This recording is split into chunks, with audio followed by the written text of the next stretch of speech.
السلام علیکم دوستو، میرا نام ہے فہیم اللہ ساحل۔ آپ دیکھ رہے ہیں آپ کا اپنا یوٹیوب چینل ساحل ٹرکس، اور آج کی ویڈیو میں آپ سے ایک اہم اپڈیٹ شیئر کرنے والا ہوں۔ جوازات نے اب غیر ملکیوں کے لیے بہت بڑی سہولت یہاں پہ بنا دی ہے، یہاں پہ بہت بڑی سہولت پیدا کر دی ہے۔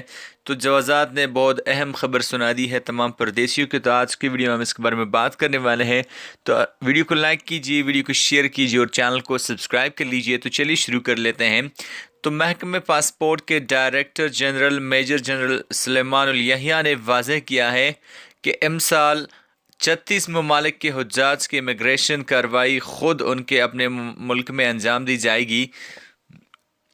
ڈائریکٹر جنرل نے توجہ دلائی کہ امسال عمرہ موسم کے آغاز سے لے کر 31 مئی تک 63 لاکھ سے زیادہ معتمر ارض مقدس آ چکے ہیں۔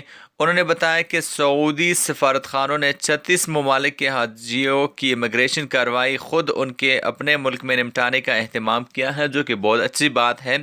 اگر آئندہ کوئی بھی حاجی سعودی عرب پہنچے گا تو اسے اپنے وطن سے روانہ ہونے سے قبل ہی اپنی رہائش اور خیمے کا نمبر معلوم ہوگا۔ تو بہت ہی اچھی بات ہے کہ 36 ممالک کے حاجیوں کی امیگریشن کی کارروائی خود ان کے اپنے کنٹری میں سر انجام دی جائے گی۔ اب جب کوئی بھی حاجی سعودی عرب پہنچے گا تو اسے اپنے وطن سے روانہ ہونے کے قبل ہی اپنے رہائش اور خیمے کا نمبر معلوم ہوگا، جو کہ اچھی بات ہے۔ ایک چھوٹا سا اپڈیٹ تھا جو میں نے آپ کے ساتھ شیئر کیا گائز۔ آئی ہوپ گائز کہ آج کا چھوٹا سا اپڈیٹ آپ کو پسند آیا ہوگا۔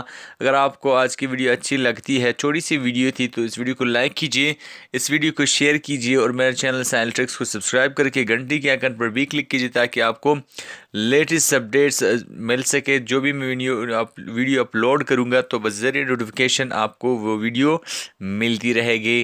تو انشاءاللہ آپ نے آج رات کی ویڈیو کو تو ضرور دیکھنا ہے، کیونکہ آج رات میں آپ کے ساتھ کچھ انٹرسٹنگ سا شیئر کرنے جا رہا ہوں کہ میرے ساتھ ایسا کیا ہوا تھا کہ میں ویڈیو اپلوڈ نہیں کر پا رہا تھا۔ تو آج کی جو ویڈیو ہے آج رات جو میں ویڈیو اپلوڈ کروں گا لگ بھگ 8-9 بجے، تو آپ نے وہ ویڈیو ضرور دیکھنی ہے۔